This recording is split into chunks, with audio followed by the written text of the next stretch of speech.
Assalamualaikum warahmatullahi wabarakatuh. Perkenalkan, nama saya Musdalifah, NIM 35120102 dari kelas 1E Program Studi D3 Administrasi Bisnis, jurusan Administrasi Niaga Politeknik Negeri Ujung Pandang. Di sini saya akan menjawab soal ujian akhir semester, mata kuliah Etika dan Hukum Bisnis.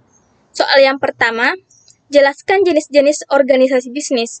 Berikut akan saya jelaskan 3 jenis organisasi bisnis. Yang pertama, perorangan. Bisnis yang bersifat perorangan mudah didirikan dan mudah juga dibubarkan. Dalam pembiayaan dilakukan oleh yang bersangkutan. Jika usaha dengan sistem perorangan bangkrut dan mempunyai hutang, harta pribadi akan ikut digunakan untuk melunasi hutang-hutangnya. Yang kedua, persekutuan.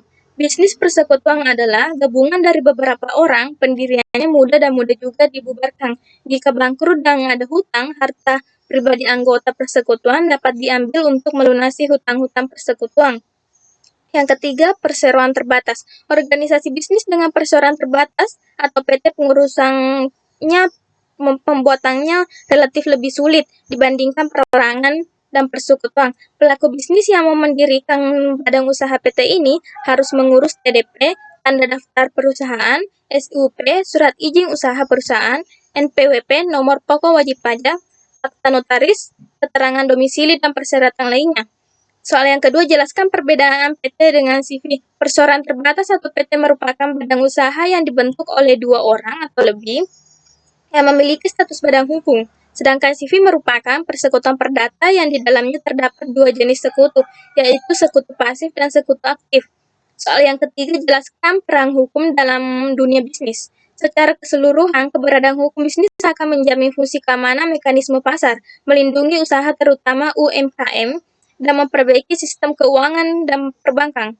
Intinya adanya sistem hukum yang khusus mengatur aspek ini akan mewujudkan bisnis yang adil dan merata bagi semua pihak. Soal yang keempat, jelaskan kenapa merek dagang sangat penting dalam sebuah bisnis. Merek dagang sangat penting dalam sebuah bisnis karena merek akan memberikan identifikasi bahwa sebuah produk berbeda dengan produk lainnya. Identifikasi produk juga bermanfaat dalam hal iklan dan promosi, menambah nilai produk. Konsumen melihat merek sebagai sebuah produk tolak ukur dan menambah nilai sebuah produk. Mereka bisa menambah image sebuah produk. Konsumen juga cenderung memilih produk yang bermerek, dan karena lebih bisa dipercaya, asal-usul produk bisa diusut. Soal yang kelima, jelaskan syarat sah perjanjian jual beli.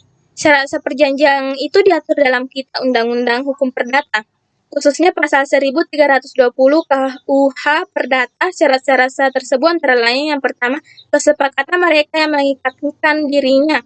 Yang kedua, kecakapan untuk membuat suatu perikatan. Yang ketiga, apa yang diperjanjikan objek perikatannya harus jelas. Jenis barang atau jasa itu harus ada dan nyata. Yang keempat, suatu sebab yang tidak terlarang atau suatu sebab yang halal, berarti tidak boleh memperjanjikan sesuatu yang dilarang undang-undang atau yang bertentangan dengan hukum, nilai kesopanan, atau ketertiban umum. Soal yang keenam, jelaskan penyebab batalnya perjanjian jual beli.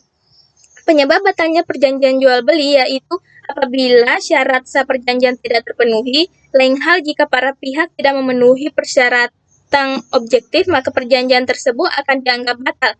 Demi hukum, perjanjian ini dianggap tak pernah ada sehingga akan mengikat para pihak. Artinya meskipun sudah melakukan perjanjian tetapi tidak ada ikatan hukum yang tercipta, kita tidak bisa menuntut untuk melanjutkan atau mempertahankan perjanjian itu. Soal yang ketujuh, jelaskan peran hukum bisnis internasional bagi perusahaan multinasional. Adapun aktivitas bisnis internasional diantaranya yaitu yang pertama, ekspor, menjual produk-produk yang dibuat di dalam negeri untuk dijual kembali ke perusahaan yang ada di negara lain. Yang kedua, impor. Impor adalah memberi produk-produk yang dibuat negara lain untuk digunakan atau dijual kembali di dalam negeri. Tiga, lisensi. Lisensi adalah kesepakatan kontrak yang mana suatu perusahaan di suatu negara memberikan lisensi penggunaan hak kekayaan intelektualnya. Yang keempat, waralaba adalah suatu bentuk khusus lisensi terjadi apabila suatu perusahaan di suatu negara memberikan waralaba, memberikan wewenang kepada suatu perusahaan di negara kedua pemegang waralaba untuk menggunakan sistem pengoperasiannya. Yang kelima, kontrak manajemen. Kontrak manajemen adalah kesepakatan di mana suatu perusahaan di suatu negara setuju untuk mengoperasikan fasilitas atau memberikan jasa manajemen lainnya kepada perusahaan di negara lain dengan mendapat imbalan yang telah disepakati. Mungkin itu yang bisa saya sampaikan, lebih dan kurangnya mohon dimaafkan. Assalamualaikum warahmatullahi wabarakatuh.